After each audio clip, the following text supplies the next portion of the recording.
Hi guys, CryptoZard here. It's time to give you some more Splinterlands content. Today I'm going to give you my top 3 Chaos Legion cards, so stay tuned for that, and remember to subscribe for some more playtime content.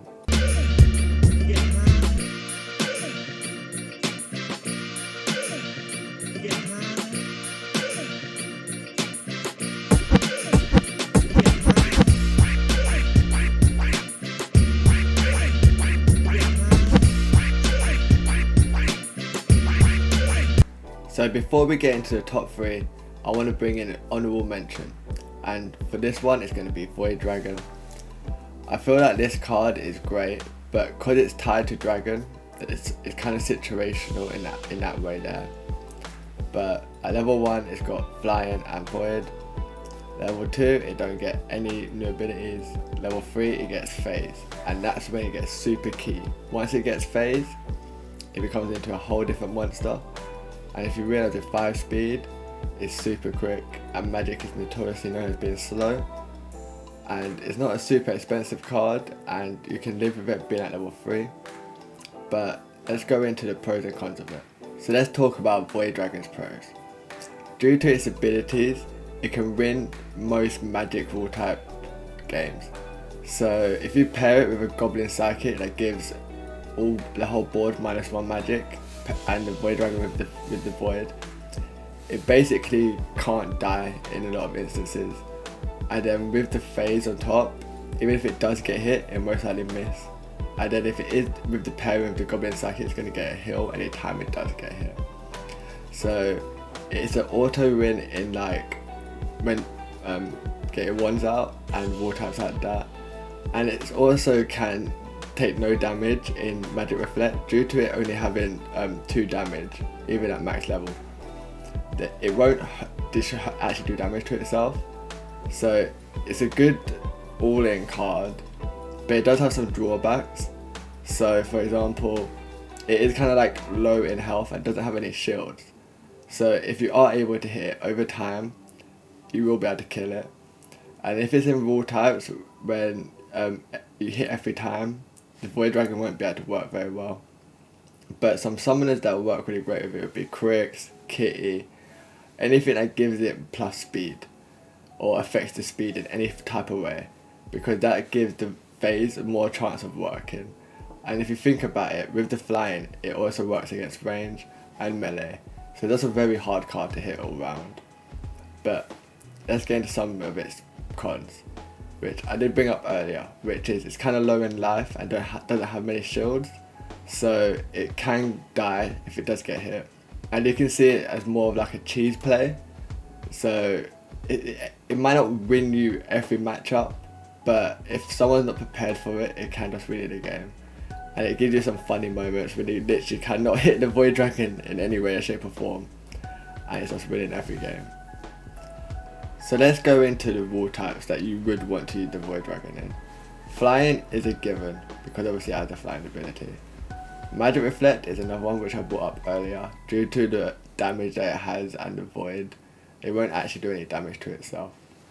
And another one will be Get Your Ones Out. It's definitely a key card there, because it's going to be very quick compared to a lot of slow magic cards that will be used in the current meta. And with the Phase, the minute it has that ability, it becomes a whole new monster. So in that rule type it will work out there, but as I bring up the speed, it will also do really bad in reverse speed rule type, because it will either miss or it will be the last one to hit because it's so quick. But these are some of the good rule types and bad rule types it could be good in. Obviously there's other rule types it could play good in, but it's just the ones I want to bring up. But time to get into the top 3, starting with number 3. And for number 3, we got Grud, which is a personal favourite of mine. We used to call him Grinder back in the day, because we used to just nickname every single card. But for me, this card is just amazing. Getting double tap at bronze, it can do so well, and if you pair it with the taunt card in green, you can get away with a lot of damage. And then once you get it up to the stage with Tremble, it becomes a whole different monster in certain rule types, because it can just clear through a team so well. And then the Cripple is just like the cherry on top that can help with the Tremble and the double tap. But let's get into the pros and cons of Grud. So let's get into the pros and cons of our number 3 pick, Grud. The double tap just means he can clear through teams so well. And he just needs a little bit of protection, so you can pair him up with Queen Celia, so he gets a bit of shields. You can pair it up with the taunt card in green, so then it gets protected, so it can maybe get 1 or 2 double tap attacks out.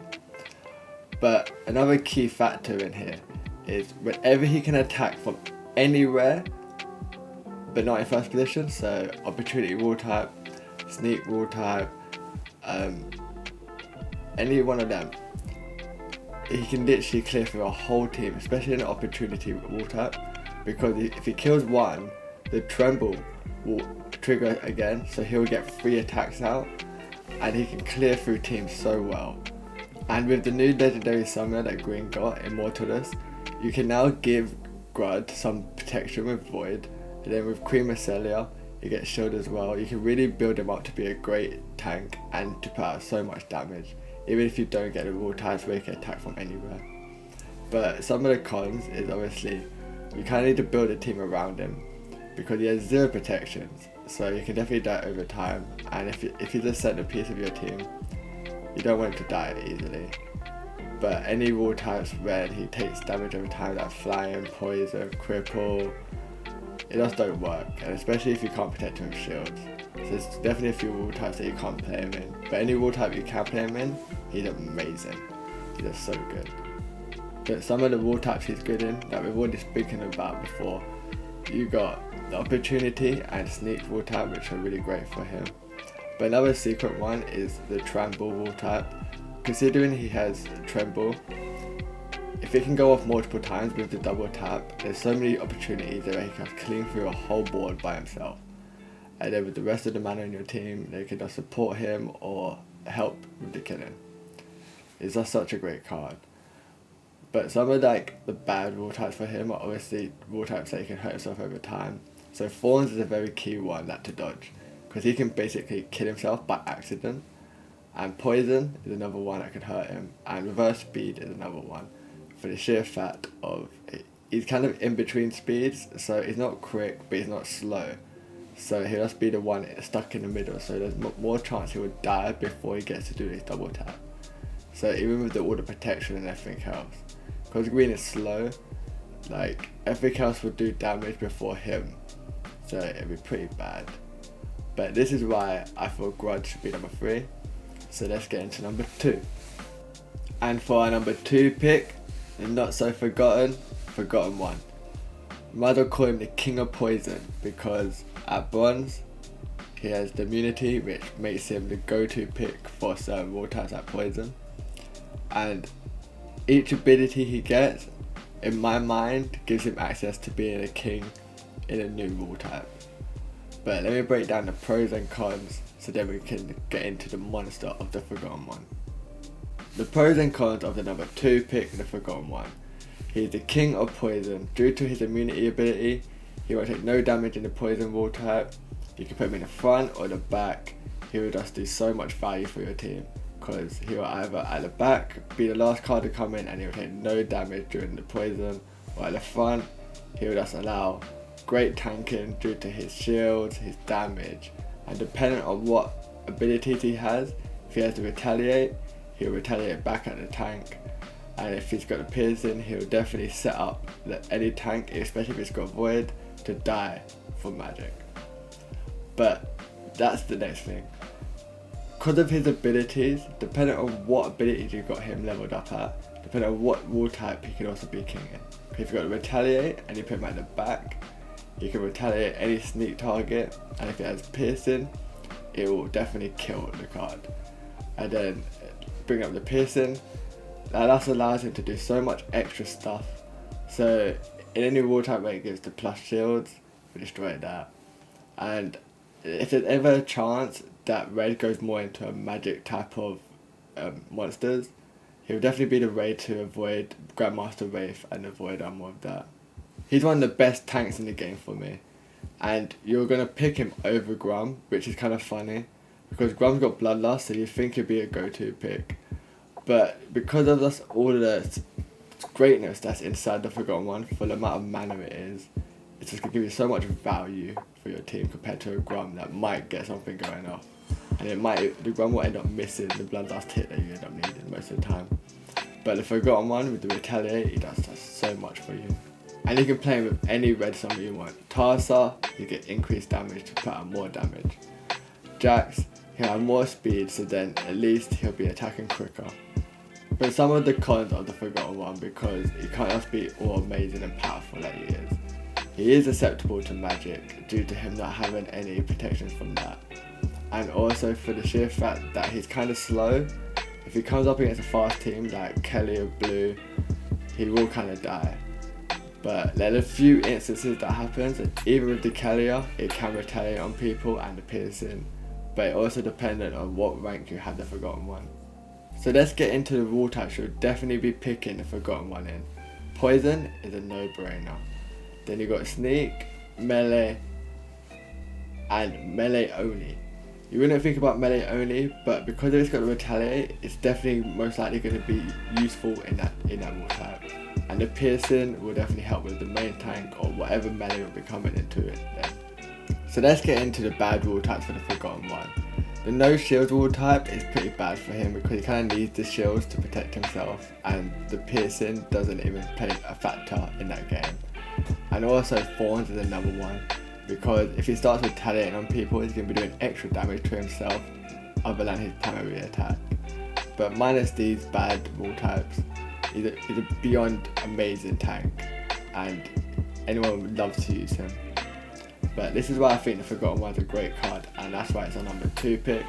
So let's get into the number 1, the greatest card in Chaos Legion.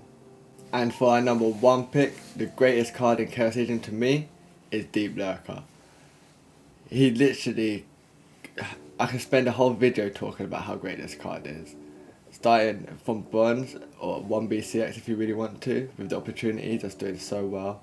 But then as you level him up with the poison, you can, if you don't finish the card off and he gets the poison on them, you can finish him at the end of the round. And then with the Demoralizer, it's very great in the mirror match with Kellier, and especially in certain other rule types. But let's get into the pros and cons of our number 1 pick, Deep Lurker. So the pros and cons of our number 1 pick, Deep Lurker. He could basically be a legendary card if we're completely honest. He's a common card that can be used in 90% of all rule types. He's probably the best opportunity card if we really think about it. Because if he doesn't kill you and he gets the poison on you, you will die at the end of the round. Like, that's definitely an opportunity in my mind. He's great in all ranks, and if I can only think of any cons of it for him, it would be his life a little bit. So he's not very good in like a flying rule type, for example, or poison. But he's going to be sitting in the middle, so it should be okay there. But he don't have many flaws in it. He's such a great card. So let's go into the go-to rule types. We'll definitely be using Deep Lurker. Melee only is definitely be a great card, because the Demoralizer, he'll bring melee down and it'll be great there.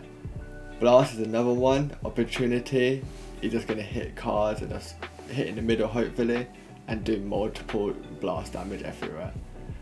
And another one that I think is a sneaky great rule type for him is Red +2 shield rule type. Because of the poison, even if he hits someone and he poisons them, he might be able to do 2 damage to them at the end of the round to kill them off. But some of the bad rule types that he'll be in, which definitely the sneak and opportunity one, because you can't play him, and the Thorns one, as he'll be doing damage to himself, and due to him not having a lot of life, it will definitely be a bad thing for him to hurt himself. But that's why he's our number 1 pick, and for me, this is my top 3 Chaos Legion cards. But let me know in the comments below what you think, and subscribe for more play to earn content, and I'll see you next time.